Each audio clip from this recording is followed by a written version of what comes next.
एक महाराष्ट्र में सागालसा सेठ ने, वो रोज जाते 10-20 किलोमीटर में कहीं भी एक संत मिलते, उनको लिवा के आते, भोजन पवाते। 12 वर्ष व्यतीत हो गए। 12 वर्ष में हर कार्य सिद्ध हो जाता है। तो 12 वर्ष संत सेवा पूर्ण होने वाली थी। ऐसी वर्षा शुरू हुई, उस दिन कोई संत नहीं मिला, तो भूखे रह गए। उनकी पत्नी और उनका पुत्र चिलैया तीनों भूखे रह गए। दूसरा दिन हुआ, वही वर्षा। तीसरा दिन हुआ, चौथा दिन हुआ। पत्नी ने कहा, हमारा नियम था, बिना संत को पवाए हम पाएंगे नहीं, तो हमारे चाहे प्राण चले जाएं, पर हम संत को पवा के ही पाएंगे। लेकिन मेरा बेटा अभी छोटी अवस्था का है, 13-14 वर्ष का है, 4 दिन भूखे हो गए, इसलिए आप जाओ और किसी संत को लाओ। अब ऐसी वर्षा में कहाँ संत मिलने वाले? स्वयं भगवान संत वेश धारण करके चौराहे पे बैठे मिले। अरे सागालसा के तो मानो प्राण आ गए हो, दौड़ के गए, पर देखा उनके शरीर से कुष्ठ चू रहा है, मवाद चूरा,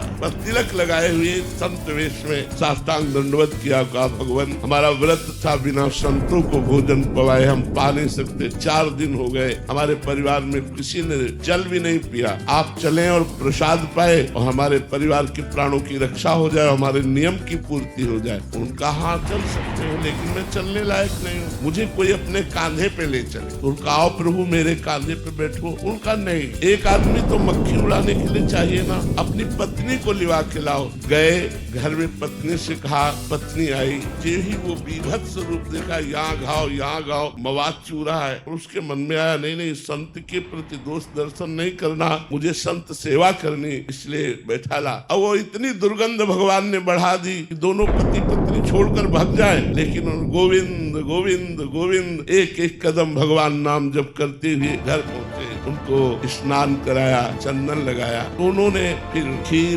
पुआ, ये अच्छे पदार्थ सामने रखे। भगवान जो संत वेश में कुष्ठी रूप में थे, उन्होंने कहा, खीर पकवान नहीं पाते। उनका, प्रभु हम तो वैष्णव हैं, हमारे यहाँ तो प्याज लहसुन भी नहीं बनता। आप संत वेश में आए, आप भूखे वापस लौट जाएंगे, आप रुकिए, मैं कसाई वाले से मांस लेकर के आता हूँ। उन्होंने कहा, नहीं कसाई वाले का मांस नहीं चाहिए, हमें कसाई वाले का मांस नहीं चाहिए। यदि आप पवाना चाहते हो तो अपने पुत्र का मांस पवा दो। पत्नी की तरफ देखा और कहा, ये क्या संत है? लेकिन संत पे दोष दर्शन करके या उनको भूखा वापस करके? तो उनका, प्रभु यदि आपकी आज्ञा हो तो मैं अपने पुत्र की हत्या करूं और आपके लिए मांस बनाऊं। बोले, मुझे इससे मतलब नहीं, मुझे पाना है, लेकिन यही घर में पाना है, बाहर से कुछ लाना नहीं। जे ही अपने पुत्र की हत्या करने के लिए उद्यत हुए, देवी भगवान प्रकट हो गए। उनका, बस मैं यही देखना चाहता था कि संत के प्रति तुम्हारा कितना समर्पण है।